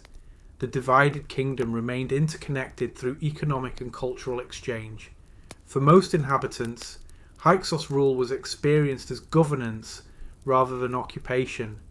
The presence of foreign kings did not fundamentally alter how people worked, worshipped, or lived day to day. Stability and continuity mattered more than political ideology. This reality contrasts with later portrayals. Egyptian texts written after the Hyksos period emphasized suffering and disorder. These accounts reflect the perspective of victorious dynasties rather than the lived experience of earlier generations. Archaeological evidence supports a picture of relative normalcy. Settlement patterns, material culture, and economic activity show continuity rather than collapse. Life under Hyksos rule was structured, productive, and largely peaceful for much of the population. This coexistence, however, existed within a fragile political balance. As power shifted and resistance grew in the south, daily life would eventually be affected by broader conflict. For now, the Hyksos period represented a time when Egyptians and foreign rulers lived side by side, navigating change through adaptation rather than confrontation. As daily life continued under Hyksos rule, economic organization became increasingly structured, particularly in the Nile Delta. Trade, agriculture, and craft production were coordinated through systems that balanced local autonomy with centralized oversight from Hyksos authorities. The Delta economy grew more interconnected. Ports along river branches facilitated movement of goods by boat, while land routes supported caravan traffic to and from the Levant. Grain, textiles, metals, and livestock circulated efficiently. This economic activity supported urban growth and reinforced Hyksos control over key regions. Administrative centres managed redistribution. Grain collected as tax was stored and allocated to sustain cities, support officials, and supply military units. These systems mirrored earlier Egyptian practices, ensuring continuity and minimising disruption. Craft specialisation increased. Workshops produced pottery, tools, weapons, and luxury items. Skilled artisans, both Egyptian and foreign, worked side by side. Their products served local needs and long-distance trade, strengthening economic stability. Despite this prosperity, subtle social tensions emerged. In regions closer to Upper Egypt, loyalty to traditional Egyptian kingship remained strong. Some communities viewed Hyksos authority as temporary, tolerating it while awaiting restoration of centralized rule. These sentiments did not always lead to open resistance, but they shaped attitudes and alliances. Communication between north and south continued. Merchants travelled between regions, exchanging goods and information. Religious festivals and family ties crossed political boundaries. This movement kept Egypt culturally unified, even as it remained politically divided. Over time, however, military preparations began to affect daily life. Increased recruitment, fortification, and training placed new demands on labour and resources. While not immediately disruptive, these changes signalled shifting priorities. Hyksos authorities reinforced defences in the delta. Walls were strengthened, garrisons expanded, and supply systems adapted to support armed forces. These measures reflected growing awareness of potential conflict rather than immediate crisis. For many civilians, these preparations were experienced indirectly.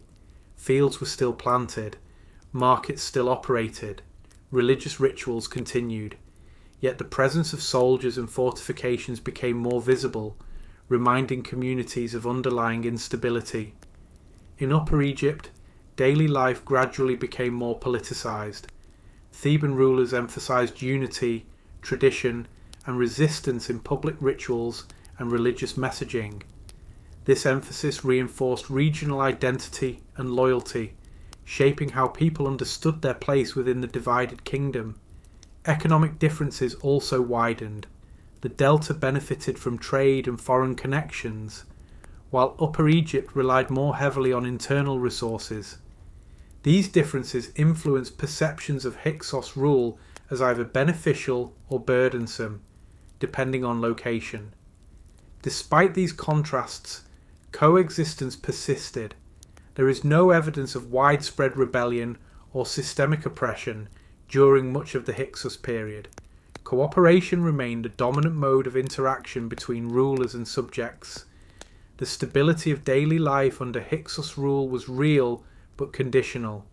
It depended on balance between north and south, between foreign authority and Egyptian tradition, between economic growth and political uncertainty. As long as this balance held, ordinary life continued with minimal disruption. When the balance began to shift, daily experience would change accordingly. For now, the Hyksos period stands as a reminder that foreign rule does not always arrive with chaos. It can exist quietly, embedded in routine, shaping lives through administration rather than force. The people of Egypt lived, worked, worshipped, and adapted, navigating a divided kingdom with pragmatism and resilience. This lived reality formed the backdrop against which resistance would later rise. Resistance in the south, the rise of Theban opposition. While life in the Nile Delta continued under Hyksos administration, a different political and cultural atmosphere took shape in Upper Egypt. Centered around the city of Thebes, southern Egypt became the focal point of resistance, not through immediate warfare, but through the gradual consolidation of authority, identity, and purpose. Theban rulers governed a more limited territory than the Hyksos. Their resources were fewer, their population smaller, and their economic reach more constrained. Yet they possessed something the Hyksos lacked, an unbroken claim to traditional Egyptian kingship rooted in religion, lineage, and historical memory. This claim mattered deeply in Upper Egypt. Temples, particularly those dedicated to Amun, played a central role in reinforcing Theban authority. Religious rituals emphasized continuity with Egypt's past and the divine responsibility of the king to maintain order. These practices strengthened loyalty to local rulers and framed Hyksos rule as temporary. Over time, this framing evolved into opposition. The presence of foreign kings in the north was increasingly portrayed as a disruption to cosmic balance. While daily life in the south remained stable, ideological resistance took shape in religious narratives and royal inscriptions. Theban rulers invested heavily in symbolism. They restored temples, sponsored festivals, and emphasized traditional iconography. These actions reinforced their legitimacy and contrasted their rule with that of the Hyksos, who were depicted as outsiders to Egypt's divine order. Political organization improved steadily. Thebes became a strong regional center capable of coordinating administration, taxation, and military recruitment. Authority was centralized more effectively than in earlier phases of the Second Intermediate Period. This consolidation was deliberate. Rather than confronting the Hyksos prematurely, Theban rulers focused on strengthening their own position. They built alliances with nearby regions, secured resources, and expanded control gradually. Military capacity increased. The Thebans adopted the same technologies introduced by the Hyksos, including chariots and composite bows. Training and organization improved, transforming local forces into a disciplined army capable of sustained campaigns. This adaptation reflected both necessity and learning. Theban leaders understood that resisting Hyksos rule required matching their military advantages. Over time, the technological gap narrowed. Tensions between north and south intensified slowly. Trade continued, but diplomatic relations grew strained. Each side monitored the other closely. Fortifications were strengthened. Preparations were made without open conflict. For the population of Upper Egypt, resistance became part of identity. Loyalty to Thebes was reinforced through religious and cultural messaging. The idea of restoring a unified Egypt gained resonance, especially among elites and priesthoods. This resistance did not initially disrupt daily life. Agriculture, trade, and worship continued as before. The change lay in outlook rather than action. The South prepared for a future confrontation while maintaining present stability. Hyksos authorities were aware of this shift.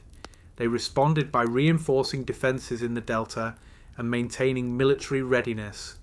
Both sides understood that coexistence was becoming increasingly fragile. The rise of Theban opposition marked a turning point. What had once been a divided but functional kingdom was moving toward open conflict. The balance that sustained Hyksos rule began to tilt as Upper Egypt unified in purpose and preparation. Resistance was no longer abstract. It was organised, deliberate, and increasingly confident. The stage was set for confrontation, though the final outcome was not yet certain. As Theban authority continued to strengthen, resistance to Hyksos rule shifted from ideology to action. What had begun as symbolic opposition gradually became organised preparation for conflict. The transition was careful, measured, and rooted in long-term strategy rather than sudden revolt. Theban rulers expanded their territorial control step by step. They secured neighbouring regions through diplomacy, marriage alliances, and selective military action. Each expansion increased access to resources, manpower, and strategic routes along the Nile. Control of river traffic was especially important as it allowed the movement of troops and supplies. Military organisation became more formal. Standing forces were maintained rather than raised only when needed. Command structures improved. Training emphasised coordination between infantry and chariot units, reflecting the lessons learned from Hyksos warfare. This professionalisation marked a significant change. Egyptian armies were no longer solely seasonal forces tied to agricultural cycles. Warfare became a sustained effort requiring planning, logistics, and discipline. Religious institutions played a central role in mobilisation. Temples in Thebes supported resistance through ritual, messaging, and material support. Priests framed the struggle against the Hyksos as a sacred duty, reinforcing unity and purpose. Victory was presented not only as political necessity, but as restoration of divine order. Public rituals reinforced this narrative. Festivals celebrated kingship, renewal, and protection by the gods. These events strengthened morale and solidified loyalty to Theban rulers. As preparations intensified, early clashes began to occur. These were limited engagements rather than full-scale war. Skirmishes along contested borders tested strength and resolve. Each encounter provided valuable experience and intelligence. The Hyksos responded cautiously. They reinforced defensive positions in the Delta and maintained readiness but avoided unnecessary escalation. Their strategy remained focused on preservation of control rather than expansion. This restraint reflected awareness of changing conditions. The balance of power was shifting. Upper Egypt was no longer fragmented. It had become organised, motivated, and increasingly capable. Leadership played a decisive role. Figures such as Sekenenre Tau, a Theban ruler, emerged as symbols of resistance. His reign marked a more aggressive stance toward the Hyksos, signalling that coexistence was nearing its end. Later tradition would emphasise his role heavily. Inscriptions and physical evidence suggest violent conflict during his rule, including injuries that may reflect battlefield encounters. These details reinforce the narrative of sacrifice and struggle that later generations embraced. Resistance gained momentum. Under successive rulers, Theban campaigns pushed northward. Each advance challenged Hyksos authority and tested their ability to hold territory. control of strategic locations along the Nile became increasingly contested. For ordinary people, daily life began to change, military demands increased, resources were redirected, communities supported troops through labour and supplies. While agriculture continued, the presence of war became more visible. The psychological landscape shifted. Hope of reunification replaced resignation to division. The idea of a single Egypt under native rule gained widespread support in the south. Hyksos authority, once accepted as practical governance, now faced active opposition. The coexistence that had defined earlier decades was giving way to confrontation. The second intermediate period entered its final phase. What followed would be decisive.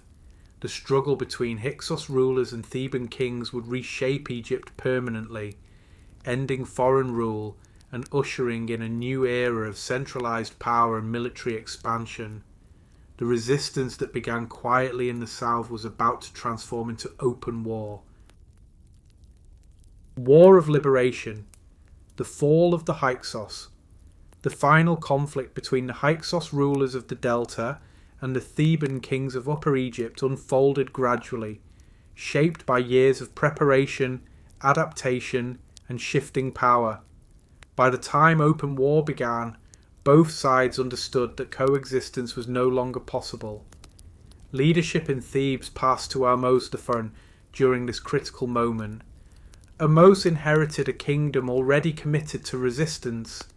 His predecessors had strengthened military organisation, unified Upper Egypt, and framed the struggle against the Hyksos as both political and religious necessity. Under Ahmose, this effort became decisive. Military campaigns were planned systematically. Supply routes were secured along the Nile. Troops were organised into coordinated units combining infantry and chariots. The Egyptian army now matched the Hyksos in technology and discipline. The initial phase of the war focused on reclaiming territory. Ahmose's forces advanced northward, targeting strategic locations that controlled river traffic and access routes.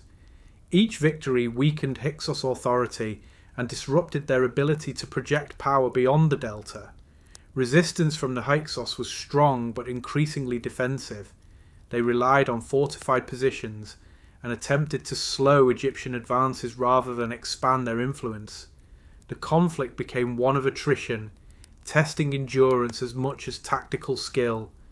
Siege warfare played a central role. Cities loyal to the Hyksos were surrounded, isolated, and gradually taken.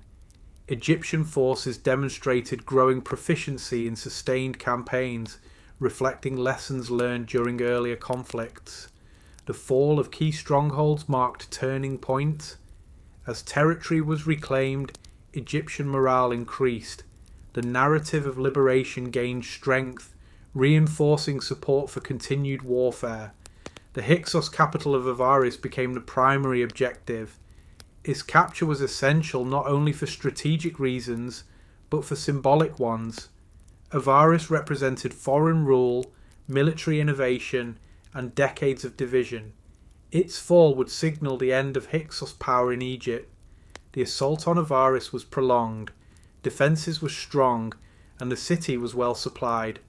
Egyptian forces maintained pressure, cutting off access and wearing down resistance. Archaeological evidence suggests destruction layers consistent with siege and conflict. Eventually, Avaris fell. The Hyksos were defeated within Egypt. Their remaining forces withdrew eastward, retreating toward the Levant. Egyptian pursuit continued beyond the Nile Delta, marking a shift in Egypt's approach to foreign conflict. Ahmose did not stop at expulsion.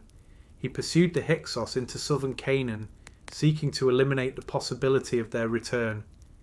This pursuit represented a new phase in Egyptian military policy, one that extended beyond traditional borders. The war concluded with Egyptian victory. Hyksos rule ended. The delta was reintegrated under native Egyptian control. The long period of division came to a close. However, the consequences of the conflict extended far beyond the battlefield.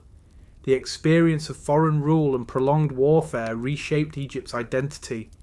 Security became a central concern. Military strength was prioritized. The lessons learned during Hyksos rule were institutionalized. A Moses victory marked the beginning of the new kingdom. This new era would see Egypt expand aggressively, project power abroad, and redefine kingship.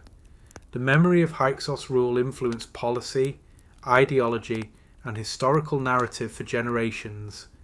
The fall of the Hyksos was remembered not simply as a military success, but as restoration. Egypt was once again unified under a single ruler, framed as the rightful guardian of order and tradition. Yet the world that emerged was not the same as before. Egypt had been transformed by the very people it expelled. After the expulsion of the Hyksos, Egypt entered a period of consolidation and reflection. The immediate task for Ahmose was to restore stability across a land that had been divided for generations. Military victory alone was not enough. Authority had to be re-established in administration, religion, and daily governance. The Delta was brought back under royal control. Egyptian officials were installed in key cities, including the former Hyksos capital. Administrative systems were reorganized to align with Theban authority. Tax collection, labor management, and temple oversight were standardized once again under a unified state. Religious restoration played a central role. Temples damaged or neglected during the conflict were repaired and rededicated. Rituals emphasized renewal, order, and divine favor. The king's role as guardian of cosmic balance was reaffirmed publicly and repeatedly. This restoration shaped how the war was remembered. Official narratives framed the conflict as a struggle between order and chaos, native rule and foreign disruption. Hyksos rule was portrayed as a period of disorder that had been overcome through divine support and rightful kingship. These narratives were powerful. They reinforced loyalty to the new regime and justified expanded military policy. The memory of foreign rule became a lesson. Egypt must remain strong to prevent future incursions. At the same time, Egypt did not discard the innovations introduced by the Hyksos. Military technologies such as chariots, horses, and composite bows were fully integrated into Egyptian armies. Training and organisation continued to improve, forming the foundation of New Kingdom military success. This integration was pragmatic. Egyptian leaders recognised the value of what had been learned during conflict. Rather than rejecting foreign influence entirely, they incorporated it into a renewed Egyptian identity. Foreign policy changed as a result. Egypt adopted a more outward-looking stance, seeking to control territories beyond its borders to create buffer zones. Campaigns into the Levant became common. The aim was prevention as much as expansion. The Hyksos were gone, but their impact remained. They had exposed weaknesses in Egypt's defences, demonstrated the importance of mobility and technology, and shown that centralised authority could be challenged. These lessons reshaped Egyptian strategy for centuries. Historical memory, however, simplified this legacy. Later, Egyptian texts emphasized expulsion and restoration, while minimizing coexistence and adaptation. The Hyksos became symbols of foreign threat rather than participants in Egypt's history. Modern archaeology provides a fuller picture. It reveals a complex period marked by interaction, integration, and gradual change, rather than sudden collapse. The fall of the Hyksos was decisive, but the world that followed was built using tools and ideas shaped during their rule. The War of Liberation closed one chapter and opened another. The new kingdom emerged stronger, more militarized, and more confident in its role as a regional power. Its achievements were inseparable from the challenges that preceded them. The Hyksos were defeated, but they were not erased. Their presence altered Egypt's course, influencing how it governed, fought, and remembered itself. The fall of the Hyksos marked the end of foreign rule, but it also marked the beginning of a transformed Egypt, one prepared to project power far beyond the Nile Valley. Memory, myth, and the Hyksos in Egyptian history. After the Hyksos were expelled from Egypt, their presence did not disappear with them. Instead, it entered the realm of memory, where history was reshaped by power, ideology, and the needs of the new Egyptian state. How the Hyksos were remembered became as important as how they had actually ruled. The new kingdom that followed was built on the idea of restoration. Kings presented themselves as renewers of order who had rescued Egypt from a period of disruption. In this framework, the Hyksos were cast as symbols of chaos rather than as historical actors within a complex political landscape. Official inscriptions reflected this narrative. Texts described foreign rulers who had seized power illegitimately, neglected the gods, and brought disorder to the land. These accounts emphasized suffering and decline, even when archaeological evidence suggests continuity in daily life. This portrayal served a purpose. By defining the Hyksos as outsiders who threatened Egypt's divine order, New Kingdom rulers strengthened their own legitimacy. Victory over the Hyksos justified centralized authority, military expansion, and strict control of borders. Memory became political. The Hyksos period was simplified into a moral lesson. Foreign rule leads to disorder, while native kingship restores balance. This lesson supported Egypt's increasingly aggressive foreign policy and reinforced suspicion toward outsiders. Religious interpretation played a central role in this reinterpretation. Hyksos worship practices, especially their association with certain deities, were redefined negatively. Gods once tolerated or blended into Egyptian religion were recast as symbols of danger and disruption. The association between foreign rule and chaos was reinforced repeatedly. Temple inscriptions, royal propaganda, and later historical accounts repeated similar themes. Over time, these narratives hardened into accepted history, yet these sources were written long after the events they describe. They reflect the perspective of the victors, not the lived experience of those who had lived under Hyksos rule. Voices from the Delta, foreign settlers, and ordinary Egyptians were absent from the official record. Archaeology complicates this picture. Material evidence from Hyksos period sites shows continued religious practice, stable urban life, and administrative order.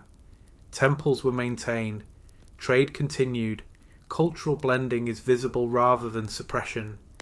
This contrast highlights the difference between memory and reality. History, as recorded by the New Kingdom, was shaped by the need to explain and justify power. The Hyksos became a convenient symbol of what Egypt claimed to have overcome. Even so, the Hyksos were never entirely erased. Their presence lingered indirectly in language, military practice, and administration. Innovations introduced during their rule became part of Egypt's strength, even as their origin was downplayed, memory selectively preserved and discarded. What fit the narrative of restoration was emphasized. What suggested cooperation or continuity was ignored. Over generations, the Hyksos transformed from historical rulers into cautionary figures. They were remembered not as neighbours or administrators, but as warnings. Their story reinforced boundaries between Egyptian and foreign, order and chaos, legitimacy and threat. This transformation shaped how later Egyptians understood their past. History became a tool for identity formation, defining what Egypt was by emphasizing what it was not. The Hyksos thus lived on in memory, reshaped by myth, ideology, and political need. Their true history faded behind the story Egypt chose to tell about itself. As centuries passed, the memory of the Hyksos became increasingly distant from the events themselves. What remained was a carefully shaped narrative preserved through royal inscriptions, temple reliefs, and later historical texts. These sources reflected the priorities of the New Kingdom and the dynasties that followed, rather than the complexity of the Second Intermediate period. Later, Egyptian historians inherited these narratives. They relied on official records that framed the Hyksos as illegitimate rulers who disrupted divine order. Without access to alternative perspectives, these portrayals were repeated and reinforced over time. One of the most influential accounts came from Manetho, an Egyptian priest writing during the Ptolemaic period. Manetho described the Hyksos as foreign invaders who conquered Egypt violently and ruled oppressively. His account, preserved in later Greek and Roman writings, shaped how the Hyksos were understood for centuries. However, Manetho wrote more than 1,000 years after the events. His work drew on traditions already shaped by political ideology and myth. While valuable, it reflects interpretation rather than direct historical memory. Modern archaeology has provided a different perspective. Excavations at Avaris and other delta sites reveal continuous settlement, cultural blending, and administrative stability during the Hyksos period. There is little evidence of widespread destruction or abrupt cultural rupture. These findings challenge traditional narratives. They suggest that Hyksos rule was more complex and less disruptive than later texts claim. The difference between archaeological evidence and written memory highlights how history can be shaped by power and perspective. The reinterpretation of the Hyksos has broader implications. It demonstrates how societies construct narratives about the past to serve present needs. For New Kingdom Egypt, emphasizing foreign oppression justified strong kingship and expansionist policy. For later periods, the Hyksos story reinforced cultural boundaries. Foreigners were associated with danger, while Egyptian identity was framed as unified and ordered. This perspective influenced attitudes toward outsiders long after the Hyksos themselves were gone. Modern scholarship seeks balance. Historians now view the Hyksos as participants in Egypt's history rather than anomalies. Their rule is understood as part of a longer process of interaction between Egypt and the Near East. This re-evaluation does not deny conflict or eventual expulsion. Instead, it situates these events within a broader context of migration, adaptation, and political change. The Hyksos are no longer seen only as invaders, but as rulers shaped by Egypt as much as they shaped it. Memory and myth remain powerful. Even today, the Hyksos are often introduced through the lens of invasion and chaos. These ideas persist because they were carefully cultivated and preserved over centuries. Understanding this process allows a deeper appreciation of history. It reveals how narratives are constructed, how power influences memory, and how archaeological evidence can reshape long-held assumptions. The story of the Hyksos reminds us that history is not fixed. It evolves as new evidence emerges and perspectives change. What was once remembered as disorder may later be understood as transition. In this way, the Hyksos continue to influence Egypt's story, not only through their actions, but through the way they have been remembered and reinterpreted. Their legacy is found as much in memory as in material remains. The legacy of the Hyksos and the birth of the New Kingdom. When the Hyksos were expelled from Egypt, their political rule came to an end, but their influence did not. The period that followed did not restore Egypt to an earlier state. Instead, it marked the beginning of a transformed kingdom, shaped deeply by the experiences of division, foreign rule, and conflict. The New Kingdom emerged from these conditions. Amosathrithim and his successors inherited a state that had learned hard lessons. Egypt had experienced vulnerability. Its borders had been breached. Its authority had been challenged from within and without. These experiences reshaped how Egypt understood power, security, and identity. One of the most lasting impacts was military. Technologies introduced or expanded during the Hyksos period. Horses, chariots, composite bows, improved armour became permanent features of Egyptian warfare. Rather than rejecting these tools as foreign, the New Kingdom embraced and perfected them. Egyptian armies became professional and highly organised. Standing forces replaced seasonal levies. Training became specialised. Chariotry formed elite units central to both offence and defence. Military planning extended beyond the Nile Valley into surrounding regions. This shift enabled expansion. For the first time in its history, Egypt pursued sustained campaigns beyond its traditional borders. Control of Canaan, Nubia, and parts of the Near East became strategic priorities. Buffer zones were established to prevent future incursions. Foreign policy became proactive rather than reactive. The memory of Hyksos rule shaped this outlook. Egypt sought to ensure that threats would be met far from its heartland. Security was no longer confined to the Nile itself. Political identity also changed. New kingdom rulers emphasized unity, strength, and divine kingship with renewed intensity. The pharaoh was presented not only as a religious figure, but as a warrior king responsible for protecting Egypt from external threats. This image was deliberate. It contrasted sharply with the memory of a fragmented Egypt under foreign rulers. Kingship was redefined as both sacred and martial, combining tradition with the realities of a changed world. Administrative systems were strengthened. Central authority was reinforced. Provinces were more closely supervised. Officials were accountable to the crown. These measures reduced the autonomy that had allowed foreign origin leaders to rise during the Second Intermediate Period. Cultural identity hardened. Egyptian art, religion, and language emphasized continuity and distinction. Foreign influence was carefully managed. While trade and diplomacy continued, cultural boundaries were more clearly defined. Yet this tightening of identity did not erase Hyksos' influence entirely. Cultural blending persisted quietly in border regions and urban centres. Religious syncretism endured. Administrative practices shaped during Hyksos rule remained embedded in governance. The Hyksos legacy was therefore complex.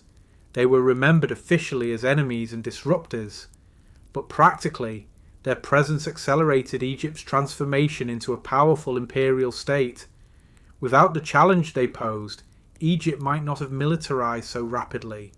Without the experience of division, the new kingdom might not have prioritized unity so strongly. The Hyksos forced Egypt to adapt. They revealed weaknesses and introduced new possibilities. In responding to them, Egypt reshaped itself. History often remembers them only for their defeat, yet their greater impact lies in what followed.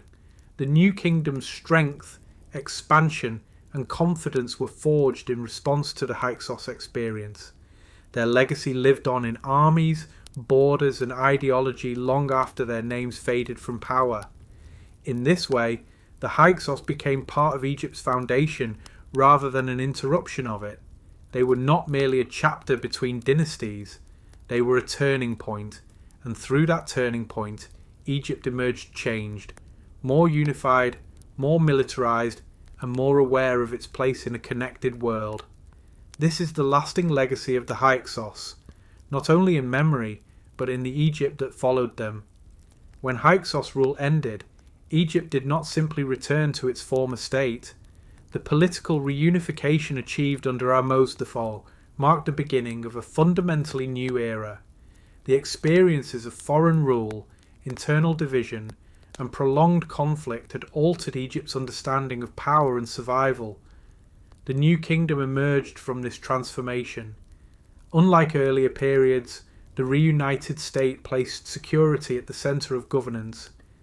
The memory of Hyksos' control over the Delta remained vivid, shaping policies and priorities long after their departure. Military organisation changed permanently. Egyptian rulers no longer relied primarily on temporary forces raised during times of need. Instead, standing armies became a core feature of the state. Soldiers were trained regularly, equipped with standardised weapons, and organised into permanent units. Chariot warfare became central. Horses and chariots, once foreign innovations, were now symbols of royal power. Elite chariot units formed the backbone of Egypt's military strength. Kings were often depicted as chariot warriors, emphasizing speed, control, and dominance. This shift altered the image of kingship. The pharaoh was no longer portrayed solely as a ritual figure maintaining cosmic order. He was also presented as a warrior responsible for defending Egypt's borders and projecting power abroad. Military success became a key source of legitimacy. Border policy was redefined. Rather than reacting to threats after they emerged, the new kingdom sought to prevent them altogether. Egypt expanded into Nubia and the Levant, establishing fortified zones and vassal states to create distance between potential enemies in the Nile Valley. This expansion was not accidental. It was a direct response to the vulnerabilities exposed during the Hyksos period. Egypt had learned that isolation was no longer protection in a connected world. Administration also evolved. Central authority was strengthened to prevent the fragmentation that had allowed foreign origin rulers to gain power. Governors were monitored more closely. Loyalty to the crown was enforced through military, economic, and religious means. Economic control became more centralized. The state oversaw major trade routes, resource extraction, and redistribution systems. Wealth supported both military campaigns and monumental building projects that reinforced royal authority. Religious ideology supported these changes. The gods were portrayed as protectors of Egypt against foreign chaos. Victories were framed as divine approval of royal policy. Religious language reinforced national unity and justified expansion. At the same time, Egypt became more cautious toward foreigners. While trade and diplomacy continued, foreign settlement was more carefully regulated. The memory of Hyksos rule shaped attitudes toward migration and border control. Identity hardened. Egyptian culture emphasized distinction from surrounding peoples. Language, art, and ritual reinforced a sense of uniqueness and continuity, even as Egypt engaged more actively with the wider world. Despite this, the influence of the Hyksos did not vanish. Military technology, administrative practices, and elements of cultural blending remained embedded in Egyptian society. These influences were absorbed and redefined as Egyptian rather than rejected outright. The new kingdom was both a reaction and an evolution. It responded to the Hyksos experience while building upon it. Egypt's rise as an imperial power cannot be separated from the challenges that preceded it. The Hyksos period forced adaptation. That adaptation became strength. As our journey through the world of the Hyksos comes to a close, we're left with a deeper understanding of how moments of challenge can reshape entire civilizations. Their story did not end with their defeat, but lived on through the Egypt that emerged stronger, more unified, and forever changed. And if this exploration helped you relax or learn, feel free to leave a comment and share where you're watching from and what time it is for you right now.